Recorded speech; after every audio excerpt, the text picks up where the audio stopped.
Dead by Daylight is a vast game full of mysteries and Easter eggs and endless perk builds and bugs, and that makes it quite hard to keep track of everything that's going on with the game. So here's a list of things that you probably didn't know about DBD.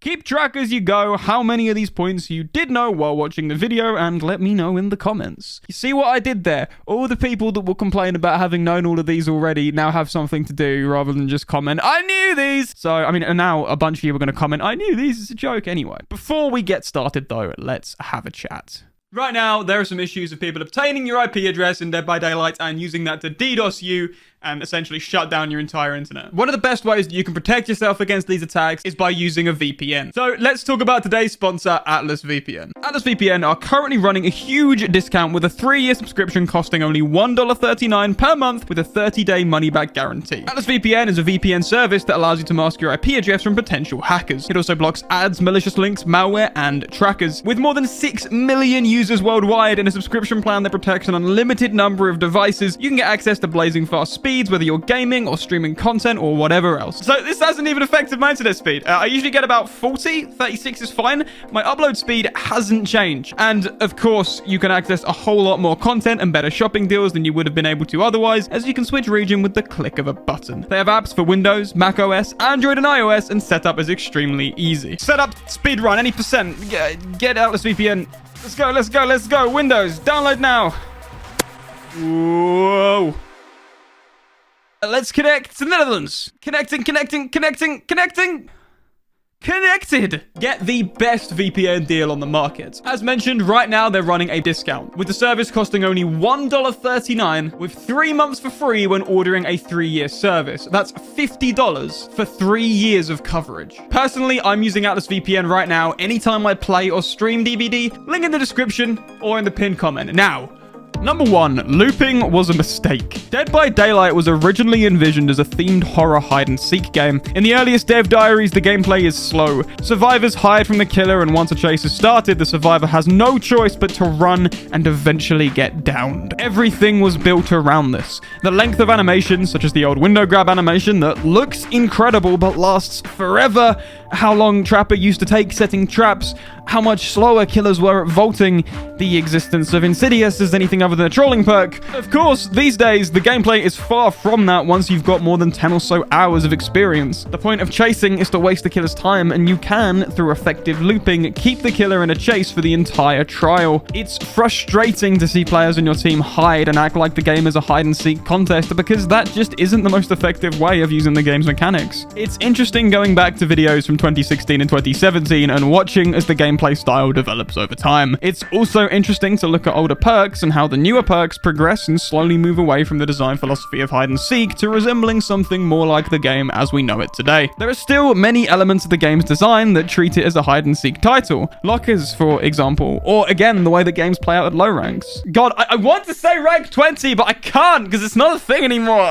Number 2, 360ing is a glitch. This is a quick one. Survivor's ability to spin in a circle to 360 the killer and avoid hits is not intentional game design. It was originally a glitch, as it was a quirk of the movement and collision system. In fact, some people even asked for it to be removed as a possible thing you can do. I'm calling it a glitch here, by the way, because it wasn't intentional. For me, if the ping is good, then 360ing is pure skill. But like many holdovers from DBD's peer-to-peer days, if your ping is even slightly off, then 360ing is more luck-based than skill-based. That makes it oftentimes frustrating.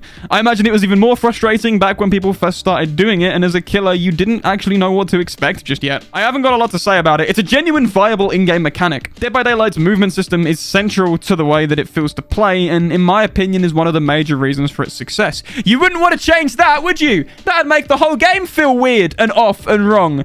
Good thing they wouldn't ever do something like that. Number 3, the Demogorgon's 3D model is the same as the one from the TV show. Ever wondered why the Demogorgon looks so much like its TV counterpart? Well, that's because it's the same 3D model used in-game as in the TV show. This was provided by Netflix, and presumably Behavior modified it to save on polygon count, seeing as the TV show can obviously render frame by frame without having to worry about time, whereas DVD needs to render at least 30 frames per second, even on a Switch. Still really cool. I remember when the Stranger Things chapter came out, I thought, wow, they've done a fantastic job with the way the demo looks, and now you know why. This wouldn't be the last time this happened either, as models were provided for the Resident Evil chapter too, which again is why RPD looks so good.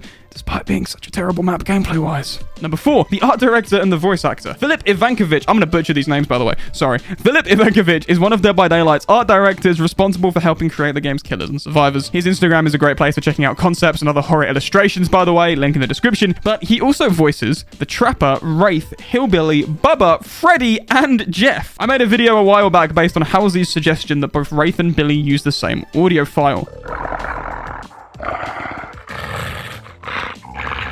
This confirms that that's the case, and it's also interesting that these other characters have essentially the same voice despite sounding completely different. Filip, man, you're really good at screaming strange noises down a microphone. While we're at it, it's worth mentioning that the Oni, the Executioner, Blight, and Victor are all voiced by Jean-Baptiste Garnier, who was a sound designer for the game from 2018 to 2021, and that both Myers and Felix are voiced by Frederic Poirier. I'm terrible with French names. I'm sorry. I'm not going to be able to pronounce this, but the name's on screen. I'm sorry, Frederic. Number 5. In addition to vaulting and stunning, survivors were originally supposed to be able to climb. Early footage from the game's alpha shows survivors climbing up onto the sides of walls on what looks like an early version of Autohaven. In addition to this, there's a hole in the roof of Killer Shack that survivors were supposed to be able to climb up to or fall from when hiding from the killer. This mechanic would be reintroduced in a later patch, as demonstrated here by Otstava. Okay, this wasn't actually intentional and was patched fairly quickly, but still quite funny. Number 6, the reason why Myers holds his hand open when in Tombstone mode is because of a glitch. In my last myth-busting video, we looked at the Myers hand open when in Tier 3 of Tombstone thing and discovered that he doesn't look any different when in Tier 3 and standing still. Farmer John replied to that video on Twitter stating that McLean had previously mentioned that this is a bug. You see, his full speed animation has his hand closed, but Tombstone causes you to walk 9% slower. As a result of this, he doesn't ever fully close his hand because he never gets up to full speed. That is why his hand is held open with the Tombstone add-on. Number 7, Freddy's Mori animation is a reference to 2010's Nightmare on Elm Street. Freddy's Mori has him sticking his hand through the back of the survivor, a reference to the death of a character from the 2010 Nightmare reboot. Number 8, face camping is not a viable strategy. Why is a gameplay tip on this list? Well, because most of you, at least the majority of survivors that I play with, apparently don't know this fact. Face camping doesn't work if you want to win.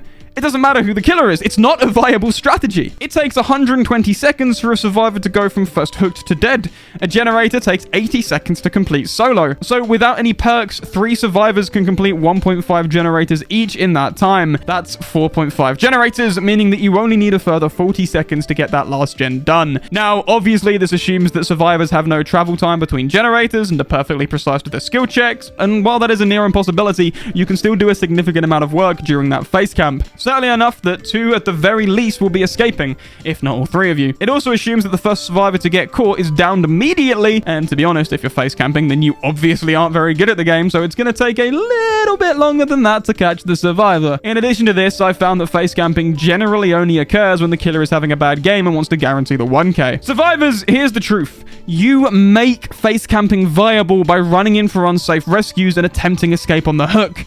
If you're being face camped, then sit there for the full 120 seconds. It's boring, but at least you'll actually be able to get your own back in some way as the generators start popping left, right, and center, while the killer sits there bored out of their mind, rethinking their life choices. If a teammate is being face camped, then do not go in for the rescue. I know, it can work out. You can get them saved and then body blocked to the exit gates, but is it really worth the risk of rewarding that playstyle? Remember, killers like that will only apply that strategy if it's been effective in previous games. If it continuously leads to failure, then they're going to stop doing it. So don't reward it. Be wise. Okay, that's all I have for you today. I hope you enjoyed this video. If you did, then drop a like and a subscribe. If I can think of any more obscure facts, then I might make this a series, but we'll see. To be honest, I was kind of reaching with some of these already, but I still think they're interesting to talk about. What was your score, by the way? Thanks for watching, and I will hope to see you in the next one.